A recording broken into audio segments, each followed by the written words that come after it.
You know, when we were little children, almost every festive season we used to go to the studio, what we call studio, for photography.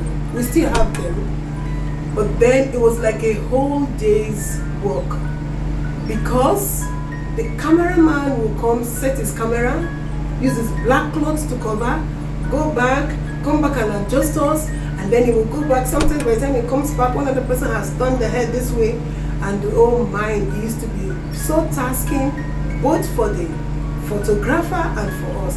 But you know, all that is not what obtains today, because we have things that we can use to edit and make photography much easier.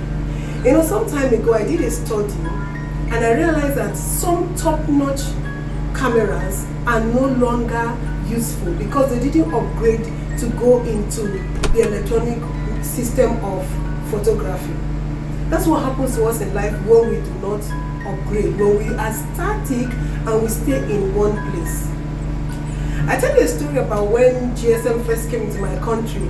I had a wonderful, beautiful, slim, sleek phone. That's what I thought it was. And I thought it was the best thing that happened to me after sliced bread. Oh, I so loved the phone. But today, if you give me that phone, I will not even tell you thank you. Because it cannot fit into the present reality. I can't even use it. I didn't even know how I was managing, because we didn't even used to have most of the features we have today. That's what happens. I'm sure the device you're using to watch this today needs to be upgraded. Sometimes it prompts you to upgrade. There are times my laptop will just cease and stop to work because it's telling you I need to get to the newer version. That's what happens in life. Everyday life is evolving, things are happening, and remember, like I told you, there are only two sets of people on earth. The people who are acting and the ones who are watching, the spectators and the actors. And if you must be an actor, then you must be relevant. If you must be a player, then you must have the best team or the best people that play in your team for you to win. That is why you need to shed off some things and then put some new things into your life. If you must act, if you must play to win. You know, studies have shown that the snake, the serpent, molds its body 3 to 4 times, molds its skin rather 3 to 4 times in a year. And studies have also shown that our bodies, you know, our skin, our body cells shed off and then new ones come up. Without going into much of that, you will agree with me that your fingernails grow at an alarming pace, and your hair.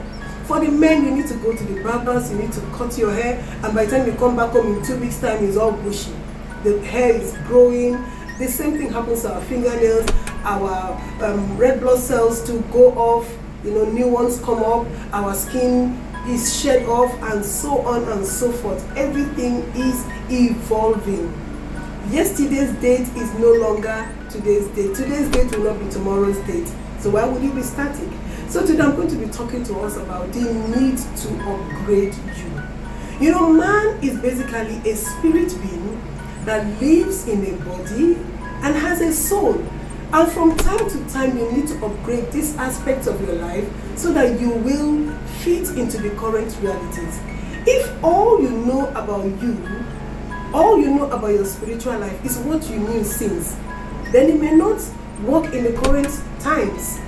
You know, when we were growing up, I knew that we used to have big, massive city crusades. That's what we used to call them. Where people will come from all over. Please don't misunderstand me. I'm not saying those things are bad.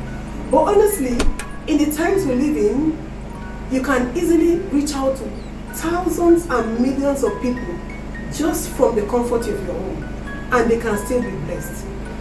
In the current realities and in the current times we live in, because of security and all that, people would not like to come and sit down, you know, and then begin to listen to you. So if what you know about your spiritual life is that you need to go to a crusade ground, then you may be getting obsolete with time. That's why the Bible says that we should not conform, but we should be transformed by the renewing of our minds, that will be able to prove what is that good, what is that perfect, what is that acceptable will for us. You know, the prophet Malachi had this to say about God. He said, I am the Lord, I change it not. But can I tell you something? The same God who does not change, the prophet Isaiah came and said, speaking about God, he said, behold, I do a new thing.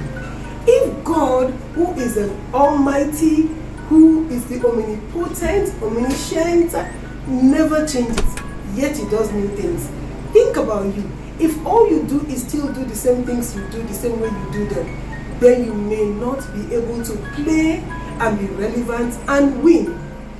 I don't know if you remember the blenders we used to have those days. Yes, I'm talking about, I saw it when they were using the grinding stone. Oh my God. And then we moved on to the one you manually do, they still use it. And then we got into this, what we use these days. If we were still using the stones, I don't know how effective it would be for us to reach out, you know, and do the things that we do, like juicing and all that. What am I saying? There is a need for you to constantly reevaluate yourself and upgrade. Because the writer of Hebrews had this to say. He said, if the old were good, then there would have been no need for the new. The Bible has a New Testament which came after the Old Testament came. I don't know if you're still in the Old Testament of your life. If you're still in the Old Testament, then you need to do something about it. There are some areas you need to look at and begin to shed off some things. Socially, there are some friends that may not be tenable at this point in your life. There are some things that we need to add to our life. Spiritually, physically, emotionally, socially. You need to take off some things and add some things. There are some things that may not be good for you. You know, even for those of us as we grow older in age, there's some things that you may need to drop, some activities, some things that you felt that were, you know, things that you were either going to do them or you either do them or you are dying. You need to stop them. That means that you're upgrading. And then, of course, socially, like I mentioned before, emotionally, you know, people talk about emotional maturity and all that. You need to change the paradigm of your life so that you can be relevant in today's scheme of things. Because what may have worked for you yesterday may not work for you today. If it would have worked, then God would not have needed to bring in what is called the New Testament if the old were good. So if your old way of doing something is what you still hold on to, then I dare to say to you that you may not be relevant in what is happening in our today. Just imagine with me that I was still using my old phone because it was my first phone. I won't be able to do this with us. Just imagine that I was still using my grinding stone. I won't be able to, you know, make juice and drink. I'm bringing up all these things to enable us to look at ourselves and tell ourselves we need to drop some things. Paul said this. He said, when I was a child, I used to talk like a child, I used to think like a child. But as I grew older, I need to shed off those things and enter into a new dimension. Beloved, there are some things you need to change. Some of us may need to get some new level of education. Some of us may need to change the old ways that we used to do some things. That is the only way that we can move ahead, be the real person that we are, and win. Until I come your way again, remember that you are special and you are unique. Therefore, do not let anything take away that your uniqueness. That's what I have for you. If you like what you heard, I'd like you to hit the notification button, subscribe until I come your way again. Just keep on being you and do not let people, places or events to influence you. Bye-bye.